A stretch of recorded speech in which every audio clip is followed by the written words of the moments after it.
वेदाणं नमो आयर्याणं नमो वज्रायाणं नमो लोरे सर्वसाम्यं सतीश वीर प्रभु का जग में प्रवर्ते तत्व बोध पाकर सब लोग हर्षे दुर्भावना न आवे मन में कदापि निर्विघ्न निरविकारी आराधना प्रवृत्ति। आप सब में एक सबको प्रश्न उठ सकता है या उठता ही है कि जब हमें धर्म में रुचि नहीं थी तब अज्ञान दशा में हमसे बहुत पाप हुए। ऐसे पाप हो गए क्योंकि सत्संग में नहीं थे। अब सत्संग में आए तो वैसे कोई पाप तो होते नहीं है, लेकिन अज्ञान दशा में हमसे पाप हो गए। अब उसका क्या होगा, वो तो हमें भुगतने ही पड़ेंगे। तो अज्ञान दशा के पापों का फल भुगतना पड़ेगा, ऐसा सबको होता है। लेकिन आपको एक बताना चाहेंगे कि करणान योग में ऐसी एक चीज है कि आपने पहले भले ही कैसे ही पाप किए हो, सप्त व्यसन भी क्यों ना पाप किए हो, लेकिन आज आपका हो सकता है मन रोता हो कि उन पापों का क्या होगा जब भोगना पड़ेगा। जब करणान योग की ग्रंथों की चर्चा सुनते हैं, 70 कोड़ा कोड़ी 7वें नरक की आयु का इतना काल होता है, ऐसे ऐसे दुख भोगने पड़ते हैं नरकों में। लेकिन आज एक खुशी की बात बताऊंगा आप लोगों को कि आपने भले ही अज्ञान दशा में कैसे भी कर्म बांध लिए हो, लेकिन आप वो सारे पापों को खत्म कर सकते हो। वो आपको हो सकता है भोगना ही ना पड़े। तो ऐसे कैसे, एक टेक्नोलॉजी की बात है करणान योग में, तो वो बहुत ही आपको समझने लायक है। जो आज विषय हम समझाने वाले हैं उस पर चर्चा अपन करेंगे। लेकिन कोई इसका उल्टा ग्रहण ना करे कि भाई हम वर्तमान में खूब पाप करें और फिर ऐसा कोई मंत्र है या ऐसी कोई जादू की छड़ी है घुमा दो और फिर आप पाप पुण्य में बदल जाए। ऐसी स्वच्छता के लिए ये बात नहीं है। लेकिन अज्ञान दशा में आपसे हो गए, फिर आप धर्म मार्ग में लगे, स्वाध्याय करने लगे, फिर आपको रियलाइज हुआ कि ये हमने गलत किया। तो अब वो कैसे पुण्य में बदल सकते हैं उसकी चर्चा करेंगे। कल हमने देखा था कि आपने पाप बांधे हो, उस पाप को बढ़ा भी सकते हो और घटा भी सकते हो। कल क्या पढ़ा था हमने, उत्कर्षण और अपकर्षण। तो ऐसे ही आज हम चर्चा करने वाले हैं जिस विषय का नाम है संक्रमण। क्या नाम है, संक्रमण। थोड़ी सी वर्तमान विषय पर भी थोड़ी चर्चा करना चाहूंगा इस प्रसंग में। कल उत्कर्षण अपकर्षण की अपन ने की थी कि वर्तमान में कोरोना का इतना कहर है कि लोगों को, माने जो पैसे वाले हैं, अमीर है, उनको तो ज्यादा फर्क नहीं पड़ रहा है इस मामले में। लेकिन जो मिडिल क्लास फैमिली है और उससे भी जो बिलो वाले हैं, जो रोज का कमाते हैं, रोज का खाते हैं, तो उन लोगों को ज्यादा इसमें तकलीफ हो रही है भोजन इत्यादि की। तो उन लोगों के लिए सरकार ने व्यवस्था की कि भाई उनके लिए राशन की व्यवस्था की जाए, उनके लिए भोजन की व्यवस्था की जाए। इस तरह से सरकार ने व्यवस्था की है। लेकिन कई फैमिली या कई आपने वीडियो भी देखे होंगे आजकल, उसके अंदर देखा सरकार सबको एक एक किट बांट रही है भोजन के। अब कई फैमिली ऐसे होते हैं, ऐसे आपने देखे होंगे वीडियो के अंदर भी, पहले कोई आकर के दे के गया एक किट भोजन की, फिर कोई आया कि भाई आपको सामान मिला कि नहीं मिला खाने पीने की, आपके घर में खाने का सामान है कि नहीं। उन्होंने कहा हमारे घर में तो नहीं है। और फिर कोई दे करके गया, फिर कोई तीसरा आया और कोई चौथा आया। तो चारों व्यक्तियों के जो भी सामान वो देने के लिए आए थे, हमारे पास नहीं है नहीं है ऐसा करके उन्होंने रख लिए। अब क्या होगा, तो उन्होंने तो रख लिए। और एक वीडियो में ऐसा भी आया कि कोई देने आए तो उन्होंने अंदर जा करके देखा तो बहुत सारा सामान पड़ा था और वो कह रहे है ही नहीं। तो इससे क्या होता है, पहले ही तुम्हारे पाप का उदय था, जिस कारण से तुम्हारे इस तरह की बाहर की प्रतिकूलता थी, खाने के लिए घर में दानी नहीं थे। कदाचित कोई पूर्व में ऐसा पुण्य बांधा होगा तो किसी को ऐसा देने का भाव आया, तो आपको वो सामग्री दे दी, भोजन की सामग्री दे दी।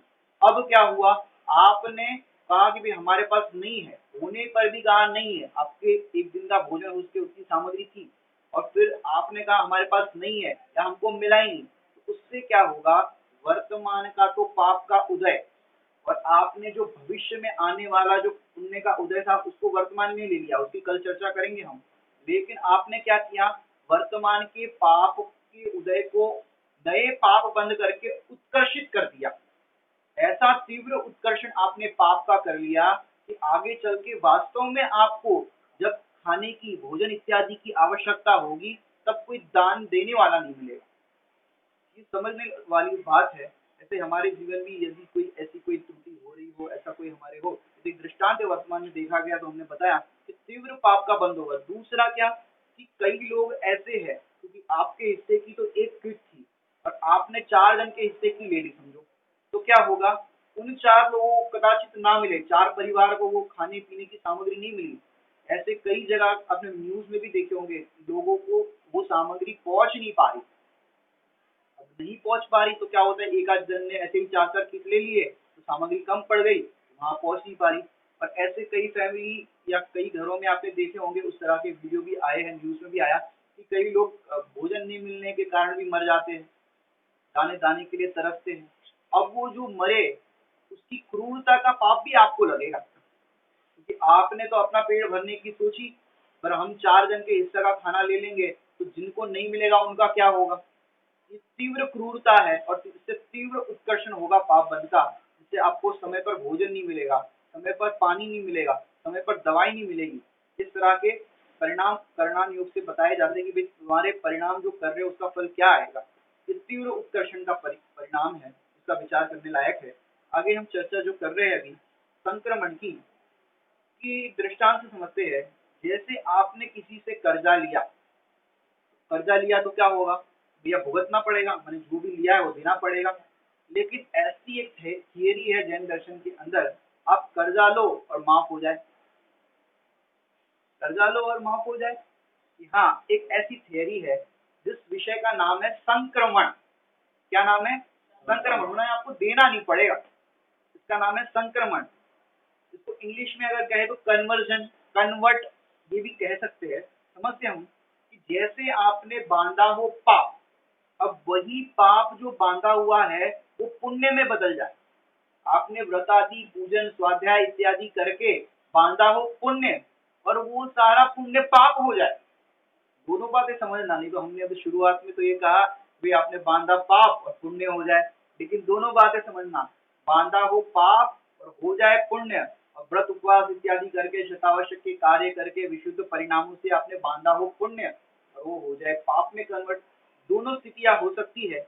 जैसे अमृत का सेवन करे और जहर बन जाए, और जहर का सेवन करे अमृत बन जाए। आपने समय जी में एक दृष्टांत सुना होगा कि जो वैद होता है, वैद वो विष का सेवन करे तो वो नहीं मरता, और सामान्य व्यक्ति कोई विष का सेवन करे तो वो मर जाता है। ऐसा होता है औषधि के अंदर भी, जो औषधि के रूप में प्रयोग करते हैं। जैसे आपको पता है, आपको पसंद है रसगुल्ला, अतुल भाई आपको पसंद है रसगुल्ला, और आपको भोजन में वही रसगुल्ला मिल जाए तो पुण्य का उदय की पाप का उदय? पुण्य का उदय। उनको पसंद है और मिल गया। अब सोचो 1 2 3 4 ऐसे रसगुल्ला तो बहुत है, आपके पास छूट है, और पता चला यहाँ जितने भी सभा में लोग बैठे हैं वे अतुल भाई को रसगुल्ला पसंद है, और सारे लोग कहेंगे भाई इनको पसंद है और आज इनके घर पे ही कार्यक्रम है, तो सब लोग आपको एक एक रसगुल्ला कराएंगे टेस्ट। जितने लोग बैठे सब लोग खिलाएंगे। बताओ, अब वो रसगुल्ला आपके पुण्य का उदय की पाप का उदय हो जाएगा? आ रहा है कि नहीं आ रहा है? यही रसगुल्ला पाप का उदय हो जाएगा। एक रसगुल्ला मिलना ये तो पुण्य का उदय, पसंद था इसलिए, पर पुण्य की अतिरेकता हो जाए, अब वो 20 रसगुल्ला खिलाने लग जाए, तो सब लोग खिलाने लग जाए, तो फिर हमारे हाथ से तो खाना पड़ेगा, हमारे हाथ से तो खाना पड़ेगा। तो यही पुण्य का उदय पाप में कन्वर्ट हो जाएगा। होता है कि नहीं होता? अरे पाप का उदय ये तो, पुण्य की अतिरिक्ता हो जाए तो। ऐसे जीव बांधता है पुण्य, माने देखा जाए तो ये जीव मैक्सिमम पुण्य बांधता है, आपको बताते हैं थोड़ी देर में। लेकिन इस पुण्य की तो एक्सपायरी डेट है, और देखा जाए तो अधिकतम हमने देखा होगा असाता वेदनी की उदीरना मैक्सिमम 33 सागर की कही गई, नरक की अपेक्षा से देखें तो असाता वेदनी की उदीरना 33 सागर तक कही गई, और साता की उदीरना 6 महीने तक। साता वेदनी की उदीरना मैक्सिमम, अगर आपको पुण्य का उदय की चलना हो तो 6 महीना। तो अंतर मुहूर्त वाला गणित अभी मत लगाना कि पुण्य पाप इस तरह से बदलते रहते हैं, ये अपन मुख्यता की बात कर रहे हैं। जैसे आपने करोड़ों वर्षों तक पूजा पाठ व्रत उपवास करके पुण्य बांधा, बराबर, लेकिन आपकी मनुष्य पर्याय की आयु है वो पूरा होने का टाइम आ गया। और दूसरी बात अगर हम कहें तो त्रस पर्याय का मैक्सिमम काल, ये जीव निगोज में है अनादिकाल से, और जब कदाचित कोई पुण्य का उदय आया तो वो निगोज से निकल करके त्रस पर्याय में आया। तो त्रस पर्याय का जो काल है मैक्सिमम वो है 2000 साधिक सागर, 2000 साधिक सागर। इसमें भी यदि ये जीव पूरे 2000 साधिक सागर इसमें रहे, इसका पूरा काल जो मैक्सिमम बताया, तो कई जीव तो निगोज से निकले, एक आध पर्याय करे और फिर निगोज में चले जाए, ऐसा भी हो सकता है। लेकिन मैक्सिमम 2000 साधिक सागर कहा गया है।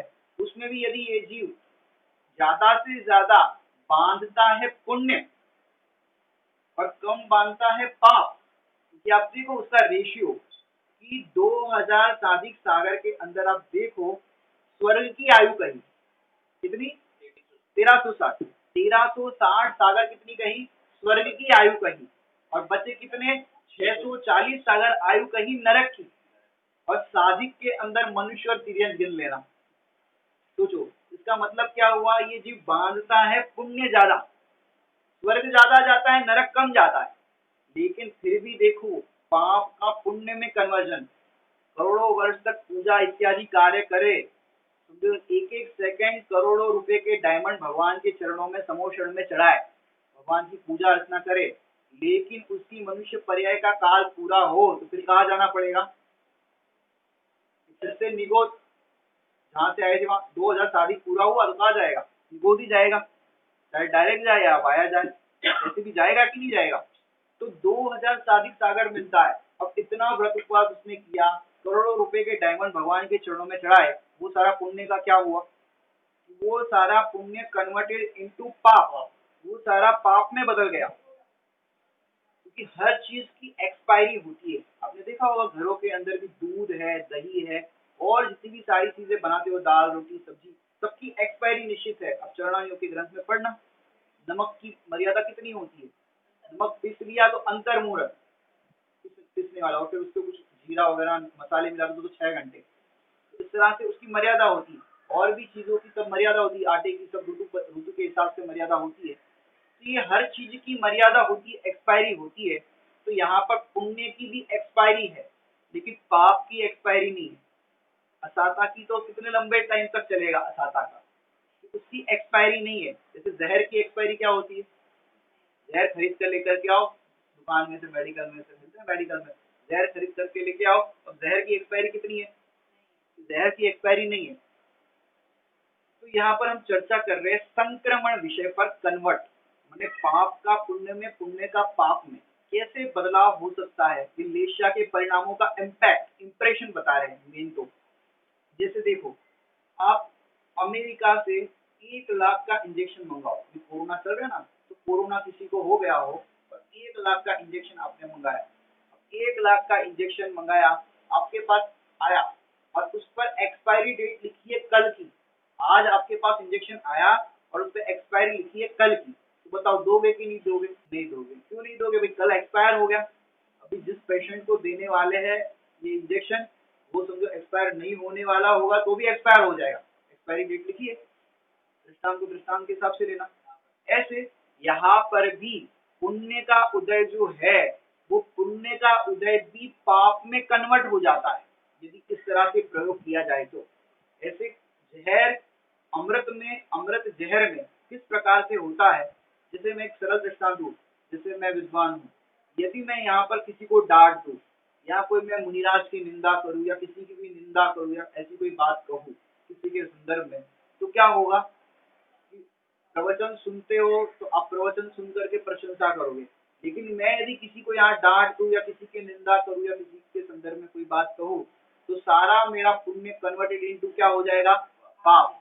मेरा क्या बोलते हैं, यश प्रकृति का उदय क्या हो जाएगा, अपयश में कन्वर्ट हो जाएगा यदि मैं किसी की निंदा करूंगा या कुछ कहूंगा। तो आपको एक दृष्टांत देकर के समझाऊंगा कि ऐसे हम अपने पुण्य को कितना खर्च करके पाप में डाल देते। जैसे महापुण्योदय से, देखो हमने एक बार बताया था, आंखों का मिलना ये पुण्य का उदय, और आंखों से जिनेंद्र भगवान के दर्शन मिलना ये महापुण्य का उदय, कानों का मिलना ये पुण्य का उदय, और कानों से जिनवाणी का श्रवण मिलना, ये महापुण्य का उदय। ऐसे सारी चीजों में घटाना, ये सब चीज जो अपने को मिली है। और तो और ये जैन कुल का मिलना महापुण्य का उदय। अगर हम कोई दूसरे कुल में होते, ये भारत देश में नहीं होते और इराक, ईरान, सीरिया में होते तो क्या होता, पाकिस्तान में होते तो क्या होता। ये सारी सुविधाएं, सारी अनुकूलताएं हमें मिली है, ये महापुण्य का उदय है। और इस पुण्य के उदय में अब सोचो, एक इसमें दृष्टांत आता है, जैसे हरिभाई जी के जो कथा कथा कथा संग्रह है, उसमें एक कथा की बात आती है। उसमें उन्होंने एक दृष्टांत माने एक कथा बताई है कि एक राजकुमार था, और वो राजकुमार एक नट की कन्या पर मोहित हो गया। नटी हो गए, नटी खेल बताते हैं, बांस पर रस्सी बांध देते हैं और इस तरफ से उस तरफ जाते हैं और इस तरह के कर्तव्य दिखाते हैं। अब वो राजकुमार उस नटी पर मोहित हो गया। अब वो तो उसी से विवाह करना चाहता था। परिवार वालों ने भी समझाया कि भाई हमारे योग्य तो राजकुमारियां है, राजघराने के परिवार तुम्हारे लिए करेंगे। लेकिन वो तो कहने लगा मैं तो उससे ही करूंगा। तो राजा ने कह दिया, पिता ने, भाई उससे करोगे तो हमारे उससे निकल जाओ, घर से निकल जाओ, फिर तुम्हें जो करना है करो। और तो और उसने फिर प्रस्ताव रखा उन नटी के पिता से, भाई मैं इससे विवाह करना चाहता हूँ। तो उसने कहा कि भाई ये तो शादी करेगी बाजीगर, कलाकार, इस तरह का जो कर्तव्य दिखाएगा उससे कराएगी, उसके साथ इसका संबंध होगा। उन्होंने कहा कि भाई हमको तो नहीं आती। बोले, नहीं आती तो फिर तुमसे कैसे करे। बोले नहीं, मैं इसके लिए तो कुछ भी कर सकता हूँ। मैंने अपने परिवार को, माता पिता को, सबको छोड़ दिया। अब इसके लिए मैं ये कला भी सीख लूंगा। अब उसने वो कला भी सीख ली, राजा ने, राजकुंवर ने। और कला सीख करके एक दिन पारंगत हो गया। और एक दिन उसको खेल दिखाना था। अगर वो खेल सही से दिखा लेता है तो नटी की कन्या से विवाह हो जाता। अब वो खेल दिखाने के लिए रस्सी के ऊपर खड़ा हुआ और वो बाल हाथ में पकड़ लेते, ऐसे जाते ना, देखा होगा आपने। तो वैसा वो करने लगा। और जैसे ही वो उस पर चढ़ा और वो अगर खेल में पास हो गया तो फिर नीचे वो वरमाला लेके खड़ी थी नटी उससे विवाह करने के लिए। पर वो ऊपर जैसे ही चढ़ा तो उसने, क्योंकि कई 15-15 फीट ऊंचे, इतने लंबे ऊंचे ऊंचे बांस होते, यानी ऐसा नहीं छोटे हाइट पे हो, ऊंची ऊंची बहुत होती है। तो वो वहां पर खड़ा होकर के चलने का प्रयास कर रहा था। उतने में उसने खिड़की में देखा, एक सर्वांग सुंदर कन्या एक व्यक्ति पर मोहित हो गई थी और विवाह का प्रस्ताव कर रही थी। हे स्वामी, तुम मेरे स्वामी बनो, मेरे से विवाह करो। और वो उससे विरक्त था। वो तो कह रहा था कि क्या करे। एक अभिराम कुमार की कथा में हमने लाइन सुनाई थी, वो लाइन यहाँ पर सुनाते आपको। वो सुंदर सी कन्या कह रही है, एक बार मेरे रूप को तो देखो, मेरी तरफ तो देखो, मुझसे विवाह करो, मेरे में क्या कमी है। ऐसे वो सर्वांग सुंदर कन्या उस व्यक्ति को अपना प्रस्ताव कर रही थी, मानो ऐसे कह रही हो, हे स्वामी एक बार मेरे रूप को देखो। तो वो कहने लगे, क्या देखे ये विकृत है चिद्रूप को देखो। ये देखने योग्य तो अपना चैतन्य परमात्मा है, उसको देखो, मैं तुम्हें क्या देखूं। और वो उससे विरक्त थे, वो सर्वांग सुंदर थी। तो ये जो नट का खेल दिखा रहे थे, राजकुमार ने देखा, अरे इतनी सर्वांग सुंदर कन्या और वो उससे विरक्त हो रहे, और मैं यहाँ नटी की कन्या। अब नटी की कन्या तो कितनी सुंदर होगी, क्या होगी, सब समझ सकते हो। और मैं इसके पीछे अपने माता पिता, राज्य, परिवार, सब कुछ छोड़ करके, अपना पुण्य वैभव सब कुछ छोड़ करके इसको पाने के लिए मैं नटी बन गया। अरे धिक्कार है मेरे ऐसे परिणाम को। और फिर उसने दीक्षा धारण कर ली। नीचे उतरा, वो वरमाला लेके खड़ी कि तुम तो पास हो गए, अब विवाह करो। अब मैं विवाह नहीं करूंगा, अब तो मैं दीक्षा धारण करूंगा। देखो इसमें बताना क्या है कि एक स्त्री से विवाह करने के लिए, नटी की कन्या से विवाह करने के लिए माता पिता, परिवार, राज्य, अपना पुण्य वैभव सब कुछ छोड़ने तैयार हो गया। तो उसने कितना पुण्य नष्ट किया सोचो। वो कैसे सामान्य जीवन जी रहा होगा जब नट का अभ्यास कर रहा होगा, तब सब कुछ छोड़ दिया।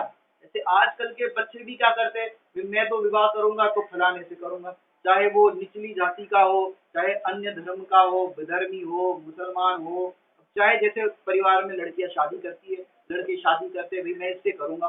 तो इससे आपने कितने पुण्य को नष्ट कर दिया। एक तो जैन धर्म को आप छोड़ना पड़ेगा, अपने माता पिता को छोड़ना पड़ेगा, अपने खान पान की संस्कृति को छोड़ना पड़ेगा, और तो और आगे आप उस मुसलमान और अन्य धर्म में विवाह करोगे, या जैन नहीं है वहां विवाह करोगे, तो आगे चल करके क्या होगा कि आपको ये भगवान बनने की विधि बात नहीं मिलेगी। आपको कितना बड़ा लॉस होगा, कितना बड़ा नुकसान होगा। ये पुण्य आपने वर्तमान में जैन धर्म में जन्मे तो ये आपका पुण्य का उदय, ये सारे पुण्य को आपने पाप में संक्रमण कर दिया, ये कितना बड़ा लॉस हो गया सोचो। और आगे चल करके आपको फिर पुनः जैन धर्म कब मिले ना मिले सोचो। कितने हमने पुण्य को जलाया तब जाके हमको कोई चीज मिलती है। कई बार हम सोचते हैं हमको जो ये चीज मिल जाए, लेकिन ये डिमांड करते हैं तो इससे हमारा पुण्य खर्च होता है, पुण्य खर्च होने पर वो मिलती है चीज। तो हमें कोई भी प्रकार की डिमांड इस तरह से नहीं होनी चाहिए, उसकी चर्चा अपन करेंगे। तो सोचो उस राजकुमार का कैसा क्या हुआ। ऐसे ही हम यदि जैन धर्म के अपने जो वीतरागी देव शास्त्र गुरु है उसको छोड़ करके अन्य देवी देवता के वहां अपना मस्तक झुकाते हैं, अन्य जगह जाते हैं, मनोती करते हैं कि हमें ये मिल जाए वो मिल जाए, तो हमारा पुण्य खर्च होता है फिर वो मिलता है। उनकी कृपा से मिलता है ऐसा नहीं है, हमारे पुण्य में से ही खर्च होकर के वो पूरा जाता है। और होता क्या है, वर्तमान का पुण्य पाप में संक्रमित हो जाता है, ऐसा होता है। जैसे देखो पूरे समाज का हम भोजन करें, पूरे भयंकर समाज का हमने भोजन रखा, अब भोजन के अंदर सबको बढ़िया शुद्ध सोला का दूध माने जो एकदम दिन में निकाला हुआ और अंतर मुहूर्त में अपने बर्तन में अपने पानी से थन धुलाए उस भैंस के गाय के, और वो दूध धुलवा करके हम लेकर के आए, और पूरे समाज का दूध बनने में कितना लीटर लगेगा सोच लेना। और बढ़िया बासमती चावल और बढ़िया उसके अंदर इलायची केसर जो कुछ भी आप डालते हो वो सारी चीजें अपन ने डाली। अब सबके लिए वो इतनी बड़ी समाज के लिए खीर बन रही है। अब खीर के अंदर मात्र एक ड्रॉप, आई ड्रॉप होते ना उसके बराबर एक ड्रॉप उसके अंदर पोटेशियम साइनाइड जहर होता है, उसकी एक बूंद जरा सी गिर गई उस खीर के अंदर, बोलो क्या हो गया। तो कितने लोगों को खिलाओगे। क्यों, इतनी बढ़िया दूध सवेरे से अपन दिन में दुलवाया हुआ दूध बासमती चावल सब कुछ शुद्ध, सब कुछ शुद्ध अपन ने सात्विक बनाया है, वो खीर के अंदर सब चीजें डाली है। अब बताओ खीर क्या हो गई, कन्वर्टेड इनटू जहर, अमृत तुल्य खीर जहर में कन्वर्ट हो गई। ऐसे हमारा पुण्य भी हम यदि अन्य देवी देवता के यहाँ और चीज हम करते हैं तो हमारा सारा पुण्य कन्वर्टेड इनटू जहर में कन्वर्ट हो जाता है। इसी तरह से आपको एक दृष्टांत सुनाते हैं कि कैसे होता है। कि आपने चामुंड राय राजा का नाम सुना होगा। चामुंड राय राजा जो गोमटेश्वर बाहुबली की कहानी आपने सुनी होगी, वो चामुंड राय राजा ने स्वप्न में देखा कि भाई इस स्थान पर एक बहुत सुंदर प्रतिमा। स्वप्न आया तो मुनिराज निमिषचंद्र आचार्य से पूछा कि भाई ऐसे ऐसे स्वप्न आया है, तो बात बताई। और फिर उसने बताया कि इस जगह पर आप संधान करना तीर का, और जहाँ पर वो तीर जाकर रुकेगा वहां पर बढ़िया प्रतिमा बाहुबली भगवान की बनेगी। और वो फिर कारीगर भी लगवा दिए, सब कुछ लगा दिया, अंदर में भक्ति भाव भी बहुत था। तो उन्होंने क्या किया, इतनी विशाल काय प्रतिमा बाहुबली भगवान की बनवाई जो अब तक मैंने अब से पहले नहीं बनी थी। अब एक और वर्तमान में बनी है, उससे भी विशालकाय बनी है, लेकिन उस काल की बात करें तो इतनी बड़ी विशालकाय प्रतिमा नहीं थी। तो वो बाहुबली भगवान की प्रतिमा कारीगर से बनवाई।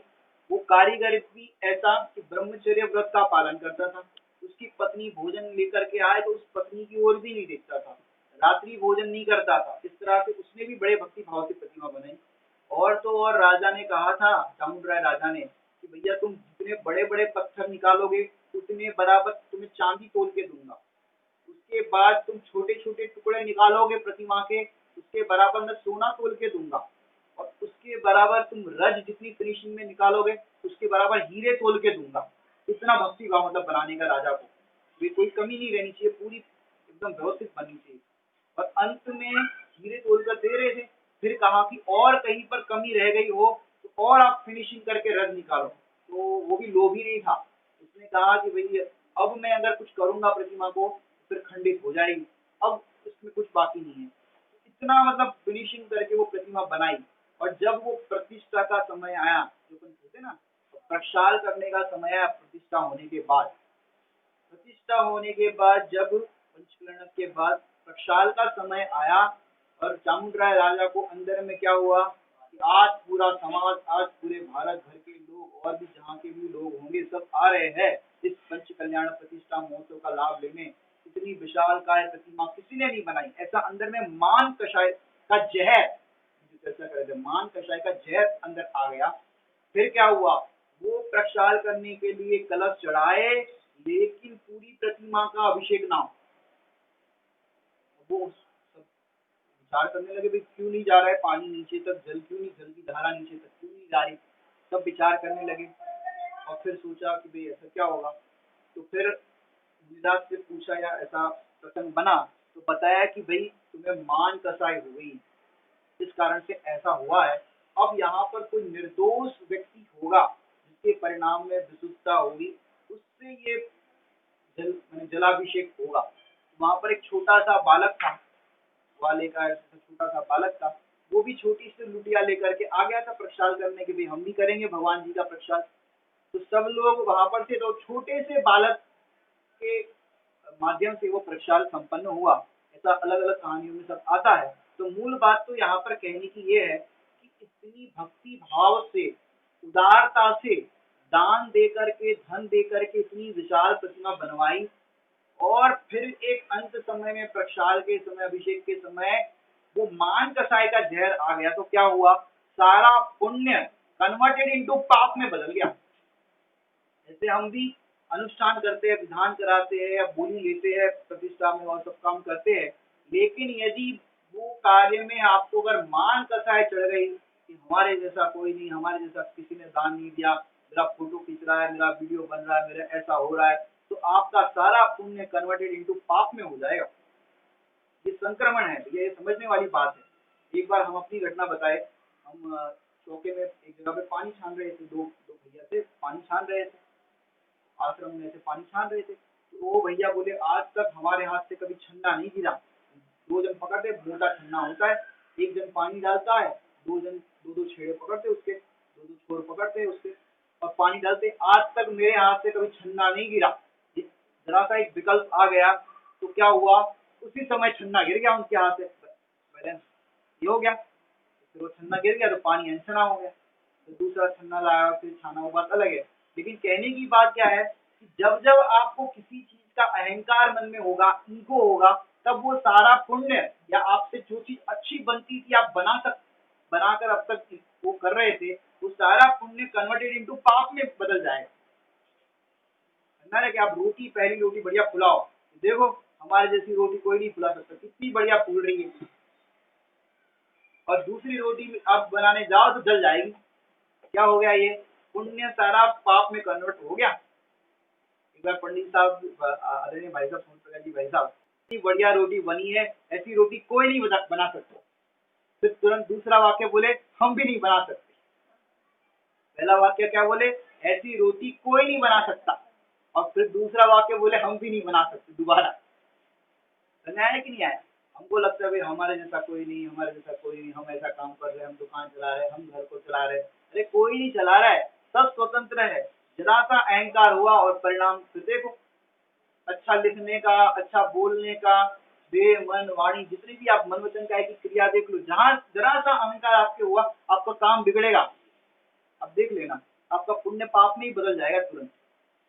ये कभी भी ऐसा अहंकार नहीं करना। जैसे और पुण्य पाप की बात करें, जैसे कोई ब्रह्मचारी त्यागी व्रती हो और कोई गृहस्थ मंदिर आए, अपनी पत्नी बच्चों के साथ स्वाध्याय में रुचि रखता हो, शुद्ध खान पान रखता हो, बहुत अच्छा सात्विक श्रावक अनुकूल जीवन हो, और कोई ब्रह्मचारी त्यागी उनको देख करके प्रसन्न होवे कि भैया गृहस्थ मुनि बढ़िया, अच्छा धर्म है, अनुकूल पत्नी है, अनुकूल बच्चे है, धर्म करते हैं, इतना बढ़िया है। अगर अंदर में ऐसा भाव आ जाए कि ये वो लोग बहुत बढ़िया है, तो ये ब्रह्मचर्य, त्यागी व्रतीपना, ये सारी तपस्या कन्वर्टेड इनटू पाप। पाप इन द सेंस उनकी भूमिका में फिर आपको जाना पड़ेगा। आज तुम ब्रह्मचारी त्यागी बन के, मुनि बन के मोक्ष जाते, और फिर तुम निचली भूमिका की प्रशंसा करके चाहते तो वैसा बढ़िया है, ये सारा आपकी तपस्या का कन्वर्टेड इनटू पाप में चला जाएगा। तो ऐसा है, क्योंकि देखो आपने देखा होगा, आटा होता है, आटा जब आटा होता है तो उस आटे को आप जिस चाहे रूप में परिवर्तित कर सकते हो। आप चाहो तो आटे की रोटी भी बना सकते हो, आप चाहो तो आटे के पराठे भी बना सकते हो, आप चाहो तो आटे की पूरी भी बना सकते हो, आप चाहो तो आटे का और भी जो भी चीज आप बनाते हो बना सकते हो। लेकिन ये संक्रमण, एक चीज जब बन जाती है फिर क्या कर सकते हो, फिर कुछ नहीं कर सकते। एक बार बन गया तो ये संक्रमण भी ऐसा है कि एक बार आपका परिवर्तन हो गया फिर उसमें कुछ नहीं कर सकते। उसमें कल हमने जो बताया था उत्कर्षण और अपकर्षण, कि जो आपने गति बांधी, गति के अंदर जो आयु है, उस आयु के अंदर तो उत्कर्षण अपकर्षण हो सकता है। जैसे कल हमने श्रेणी राजा का दृष्टांत दिया, 33 सागर से 84,000 वर्ष, 7वीं नरक से पहली नरक, लेकिन आपने नरक आयु बांध ली तो उसमें फिर परिवर्तन नहीं होगा। जो आपने संक्रमण कर लिया फिर वो उसी हिसाब से होगा। इसलिए ये संक्रमण भी बहुत समझने वाली चीज है, क्योंकि हमारे निरंतर परिणाम कैसे कैसे होते हैं, जरा से में परिणाम कहाँ कौन सा गतिबंध हो जाए। जैसे आप लोग तीर्थ यात्रा पे जाते हो और तीर्थ यात्रा पे समय शिखर जी का पहाड़ चढ़ते हो, जैसे ही पहाड़ चढ़ना शुरू करते हो धीरे धीरे गर्मी बढ़ती जाती है, पसीना होने लगता है, चाहे ठंड के दिन क्यों ना हो, ठंड के दिनों में भी पसीना पहाड़ चढ़ते चढ़ते आ जाता है। और जब आप गौतम गणधर की टोप पर पहुंचो, और आपने कई लोगों को देखा होगा कि गौतम गणधर की टोप में सीधा लेट जाते हैं भगवान को नमस्कार करते हुए और जय हो लगाते हैं। तो आप लोगों को लगता होगा कि बढ़िया भगवान की भक्ति है, कैसे भगवान के चरणों में, तो गौतम गणधर के चरणों में लेट गए, पहली टोक है ना गौतम गणधर की, वहां लेट गए। लेकिन भैया उनसे पूछना ऐसे कैसे भक्ति आपके अंदर आई, तो कहीं भैया इतनी गर्मी से पहाड़ में गर्मी में चढ़े और नीचे ऐसे भगवान के चरणों में लेटे, चरणों में लेटने पर जो शीतलता का आनंद आया वो बढ़िया आनंद आया। और हवा आई ठंडी ठंडी तो क्या करते हैं, ये बढ़िया अच्छा लग रहा है, अच्छा लग रहा है। भगवान के दर्शन करना या चरणों की वंदना करना अच्छा नहीं, वो हवा लगी बढ़िया, शीत लहर लगी, वो अच्छा लग रहा है। तो वो अच्छा लगना, बढ़िया लग रहा है, आहा क्या ठंडी हवा है, तो ऐसा आपने परिणाम किया, हवा बहुत अच्छी है, बढ़िया है, तो अंदर में जो परिणामों की आपकी जो तरंगे उठी, तो हो सकता है अगर आपके गति बंद का समय आ गया हो तो प्रकृति कहेगी तथास्तु, वायुकाय में चले जाओ और वहां पर इतनी बढ़िया ग्रीनरी देख करके कहो कि भैया बहुत सुंदर ग्रीनरी लग रही है, क्या सुंदर दृश्य लग रहा है, लाओ एक सेल्फी खींच ले ग्रीनरी के साथ। तो हो सकता है आप उसकी सेल्फी लो और सेल्फ फिर बन जाओ, उसी के साथ ग्रीनरी में चले जाओ, जिसके साथ फोटो खींच रहे हो उसी उसी पर्याय में चले जाओ, गति बंद का समय आ गया तो। हाँ, कि जिन्होंने सेल्फी खींच करके कर्म बांधे, ये ग्रीनरी बहुत बढ़िया है, तो तुम्हारा भी नंबर वहीं पे लग गया। तो ऐसे कर्मों की अजब लीला है कि जैसा आप परिणाम करते हो वैसा उसमें कन्वर्ट हो जाता है, कन्वर्जन हो जाता है। यहाँ पर तो देखा होगा आपने, रुपीस आप वहां पर मनी मनी ट्रांजेक्शन का होता है, रुपीस दो तो डॉलर में हो जाता है, पाउंड में हो जाता है, और सब करेंसी में हो जाता है, कन्वर्जन हो जाता है कि नहीं हो जाता। पर यहाँ पर तो ऐसा नहीं है, यहाँ पर तो आपने यहाँ परिणाम किए और जिसके अंदर आपने ट्रांजेक्शन कर दिया कि ये पर्याय अच्छी है, सीधे आ जाओ। आप लोग देखते हो तीर्थ यात्रा करते समय कुत्ता देखते हो चढ़ता है पहाड़ के ऊपर, तो भाई ये कुत्ता बहुत बढ़िया है, यहाँ रोज पहाड़ वंदना कर सकता है, आ रहा जा रहा है, कुत्ते को भी देखो तीर्थ वंदना हो रही है, अर्थात तो हो जाएगा फिर आपका भी, कुत्ते की पर्याय में जाओ। डोली वाले को देख करके भी आपके परिणाम होते हैं, फिर डोली वाले रोज पहाड़ पर चढ़ते हैं, उतरते हैं, वंदना कराते हैं, उनकी तो कितनी यात्रा हो गई होगी, भैया उनकी कोई यात्रा यात्रा नहीं होती। भाव सहित वंदे जो कोई, लोग उसका उल्टा भी कहते हैं, क्या कहते हैं, एक बार वंदे जो कोई ताही नरक पशु गति नहीं हुई, एक बार नहीं भैया, भाव सहित। ऐसे तो आपने करोड़ बार वंदना कर दी अब तक, लेकिन क्या हुआ, लेकिन अभी वही के वही खड़े हो। तो क्या कह रहे हैं, ये संक्रमण, वो भी नरक पशु गति नहीं हुई, बाकी गति तो हुई।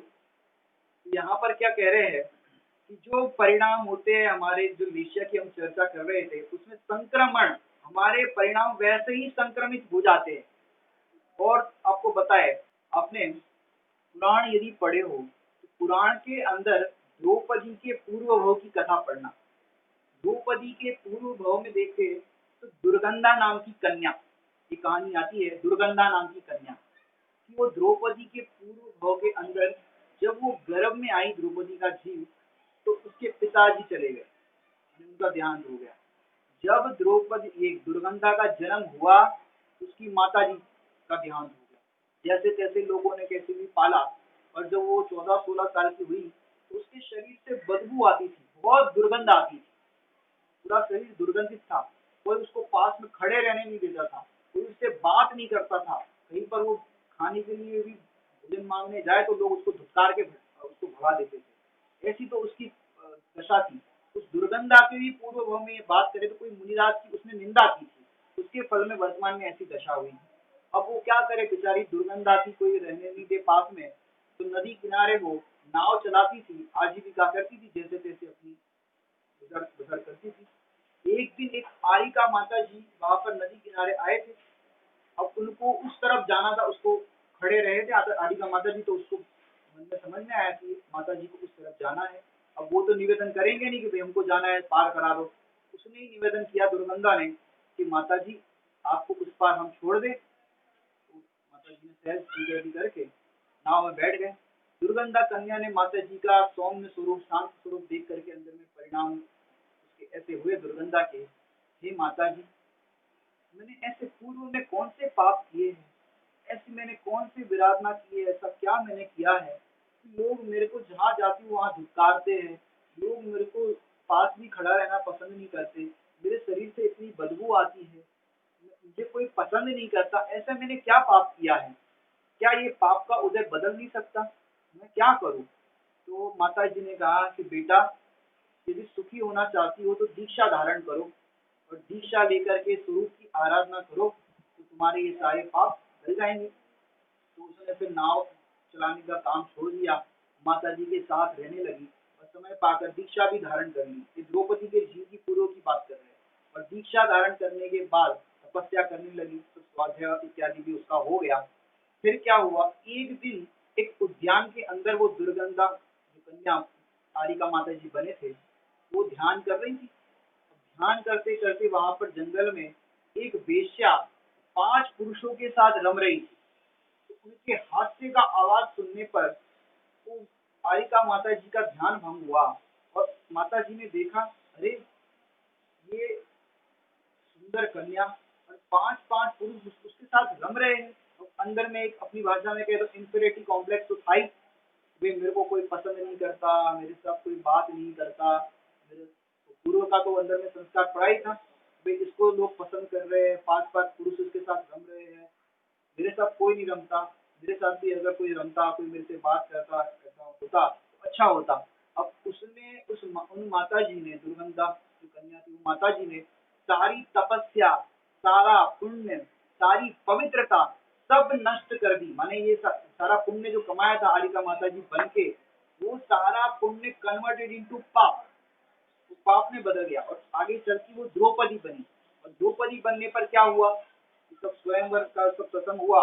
और उसके अंदर भी देखो कि जब वो वरमाला पहनाई जा रही थी, तो वरमाला के पहनाने के समय वो वरमाला टूट गई, तो जो पांचों पांडव थे उन पे उससे फूल गिर गए समझो। तो क्या हुआ, लोगों ने हंसी उड़ाई, क्योंकि द्रौपदी से सब विवाह करना चाहते थे, सबने हंसी उड़ाई कि भाई तुम्हारे फूल तो पांचों पर गिरे, इसका मतलब तुम पांचों से वर गई, तो तुम 5 भरदारी हो गई। तो इस तरह से शीलवती कन्या का इस तरह से क्या हुआ, हास्य उड़ा, कलंक लगा। माता जी की अवस्था में, हरिका जी की अवस्था में वो अच्छा लगा, वेश्या 5 पुरुषों के साथ रम रही, हमारे साथ भी कोई ऐसा रमे। तो इस परिणाम से क्या हुआ कि उसको वैसा फल आया, अपेश का उसको उदय आया, तो सारा पुण्य कन्वर्टेड इनटू पाप में बदल गया। तो ऐसे पुराण भी हमें संक्रमण किसका कैसा क्या हो जाता है ये बताता है। इसलिए हमें ये पुराण पढ़ करके भी अपने परिणामों के अंदर विचार करना चाहिए कि हमारा भविष्य क्या होगा। और आपको इसकी थोड़ी चर्चा करें, थोड़ी पुराण के एंगल से ही चर्चा कर रहे हैं, जिससे पुराण की भी हमको जानकारी मिले कि कैसे कैसे जीव हुए, कैसे कैसे महापुरुष हत्या हुए, उनका पुण्य पाप कैसे बदल गया। एक कृष्ण के भाई बलराम, बलराम के पूर्व भव की एक कथा आती है। तो वो ब्राह्मण थे उस पर्याय में। तो ब्राह्मण की पर्याय में क्या हुआ कि ब्राह्मण की पर्याय में उनके पास भोजन करने के भी सामर्थ्य, माने भोजन करने जितना भी पूरा भोजन पेट भर सके उतना भोजन घर में नहीं था। ब्राह्मण थे तो क्या करे, जहाँ तहाँ जाते थे, भिक्षा मांगते थे और भोजन करते थे, इतना भोजन नहीं मिलता था। एक दिन एक दिगंबर मुनिराज आहार चर्या के लिए निकले और साथ साथ ये भी वहां पर भिक्षा देने के लिए निकले। अब मुनिराज का तो नवदा भक्ति से पड़गान हो रहा था, तो उन्होंने भिक्षा तो मांगी नहीं कि भाई क्या हो रहा है, क्या विधि है, देख रहे थे, पता नहीं था ऐसे दिगंबर मुनिराज होते हैं, तो विधि देख रहे थे और मुनिराज के साथ साथ ही चल रहे थे। पहले तो जब आए थे तो श्रावक लोगों को लगा भैया ये भी मुनिराज के साथ में होंगे, तो फिर मुनिराज की आहार चर्या के बाद श्रावकों ने उनको भी भोजन कराया, आइए विराजिए, और भोजन कराया। और आज उनको इतना भोजन कराया, भरपेट भोजन, मैंने जीवन में पहली बार भरपेट भोजन मिला था। उनको लगा कि आज मेरे को इनके साथ चलने पर भरपेट भोजन मिला, अगर मैं इनके साथ हो लूं तो मुझे पेट की चिंता नहीं होगी। और फिर मुनिराज के साथ ही जंगल चले गए।